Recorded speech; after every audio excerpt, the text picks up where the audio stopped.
man for the camera? All right, explain to the viewers, what's your type? You know, well, my type is very Christian, it's very godly. And the girl that we just interviewed. All right, guys, that's the girl who punched the camera out. Rivah TV. What's up, guys? It's your girl Rivah, and I'm back again with another video.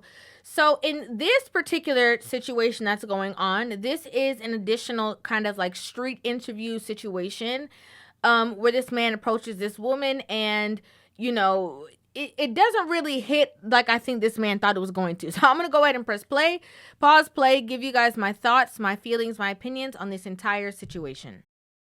This man for the camera? All right, guys. All right, guys, so that's what I'm taking on a date. Because you're not taking me on a date. Put some lip gloss on your lip. And why is that? Because you're not my type, babe. Just off rip, I'm just going to be honest with you guys. I'm not going to pause too much. I'm going to let them continue their conversation.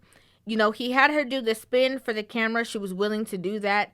And he says to the camera, you know, this is what I'm taking on a date.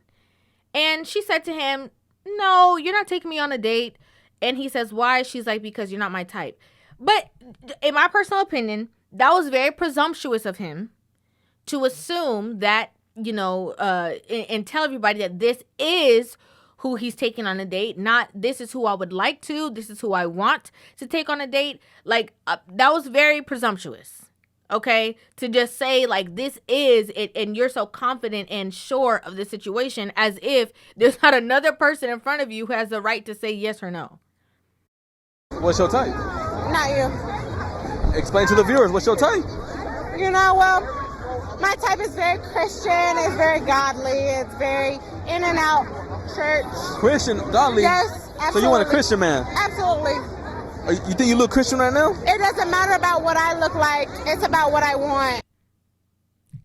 Here's where the foolishness comes in, okay? Here's where the foolishness comes in. Like I said, he was being pretty presumptuous, right? You're saying this is what I'm taking on a date. You don't know anything about this girl. You know, you're just going off of looks and image, and there's nothing wrong with that. You know, being playful, whatever the case.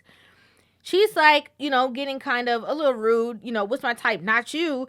And what kind of man are you looking for? A Christian man. Nothing wrong with that.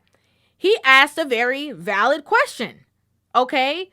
Do you feel that with the way in which you are portraying yourself, that you are going to attract the man that you say that you want? She turns around with a foolish response and says, it don't matter what I look like. And my man's gonna leave. Well, the guy's gonna look what he sees. Yeah. You think a guy sees So it's holy? about his approach. He's gonna lead me, and I'm gonna follow. And we're gonna make our way to Christ. Okay? He's also not gonna be judgmental. He's also not gonna be ready to point out what's not there, right? I'm looking you in your eyes because you looked at me, you're ready to judge. So I'm telling you the same thing. I don't know if this woman is inebriated, but by the way that she's speaking, it seems like she is. But this is foolishness, okay? And this is the delusional bubble that a lot of women live in. The delusion that, oh, you know, I'm going to get exactly the person that I want, whether I am meeting their standards or not, whether I step up to the plate or not, because as a man, he's supposed to be a leader. And so even if I'm out here exuding 3 or 4 behavior, even if I'm out here exuding, you know, a certain type of, you know, aura that would lead people to believe that I belong to the streets, you know, a good man is going to find me, pick me up, dust me off, and be willing to be patient with me to get to where he already is, instead of finding somebody in the space that is already exuding the qualities that he wants because I'm so deserving of that. A lot of women live in this delusional entitlement bubble that is unrealistic. And then when you try to expose to them that it's unrealistic, they get mad at you. They start acting like you the problem. Okay? So you're a man of God. You're a holy. I'm just telling you what I want. You asked me what I want. That's the question of today. And I want to hear from you. Are you holy? That's the question. I'm on my way to being holy. It's a work in progress. Nobody's 100% holy. We're all working to be there. So back then, you used to be a player. I didn't say that. You say you're working your way. Don't twist it. Don't make it ugly. Okay? I'm not. Because at the end of the day, you got somebody to face, not me. But if you want to follow me, you can. See, underscore. Clearly inebriated. Clearly inebriated. And again, you know, in this space of being this kind of way and then saying these things, it looks like a contradiction. It looks like you don't know what you're talking about. It looks like you're wanting to be at a certain space because it sounds good, or maybe you're have some kind of realization of the way that you're, you know, representing yourself. But then in the same type of breath, that man is allowed to now ask you questions based off of what you're bringing to the conversation to make it make sense. Because at this point in the conversation so far, none of what you're saying is adding up. 1 + 1 is not equaling 2. Yes, people have a journey. Yes, nobody's perfect. Yes, people have to grow and learn certain things. Nothing wrong with that. But for you to, you know, come into this conversation condemning him, oh, you're judgmental, you're this, you're that, this is what I want, at the same time doing 360s for for the camera, at the same time the way that you're dressed, at the same time being completely inebriated, like, logically speaking, that don't make sense. Marie 95, you can do that. I love it. I love my God. I'm all Well, you about judge that. by saying I'm not your type. No. I don't judge. But I said you're giving judgmental. You gave judgment to me. Yeah. You say I'm not your type. You came in that with that. Yeah. Again, he not right either. Okay? The man over there, he's not right either. And because she has you don't have to be her type. That's not judgment. She's not wrong for saying that you're not her type. You're not her type. Okay, maybe she's not, whatever style you got going on, whatever background, you're not her type. She's not into you. She has the right to not be into you. There's nothing wrong with her not being into you or not liking you or not being attracted to you. That does not make her a horrible or a bad person. So I was trying to help this short king get a number from this ginger, and out of nowhere, she just comes over and just smacks the camera out of our freaking hand. The girl that we just interviewed. For some reason, I don't know what, I guess she got triggered from the interview and she just came and smacked it. And supposedly she's Christian. No. Hey, I know how it is, bro, because I do content too, bro. All right, guys, that's the girl who punched the camera out. Now, here's the thing, right? Obviously, she's inebriated, whatever the case, but this is where a lot of women have to understand the need for emotional intelligence.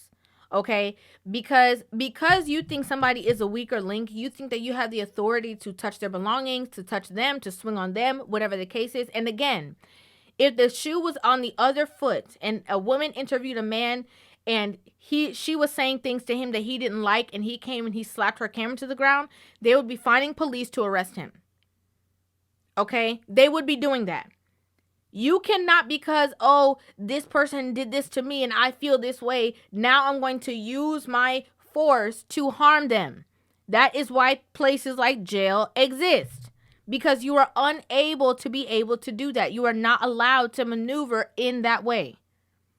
It's not up to you. And what makes it matters worse is that he walked away from you. He moved on from the conversation. He moved on to a different situation.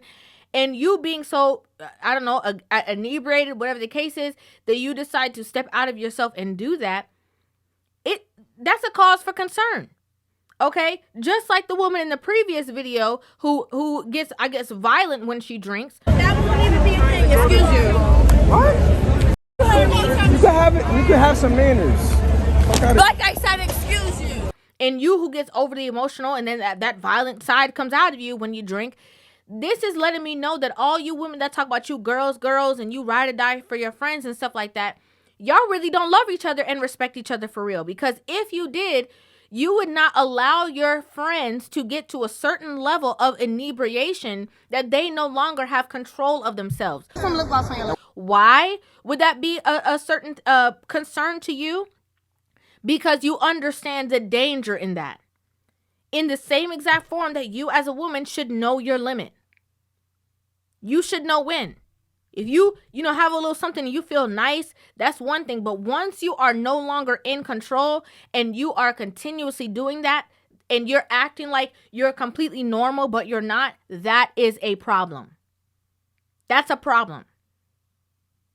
And again, all these women talking about they choose the bear, they this, they that, they all these things. But the people who I keep seeing, incite any kind of violence or problem is a woman. I'd like to know what you guys think about this in the comment section down below. I'd love to hear your thoughts on this entire situation. Make sure you guys hit that subscribe button and give this video a thumbs up. And I will see you guys in the next one. Love you. Rivah TV.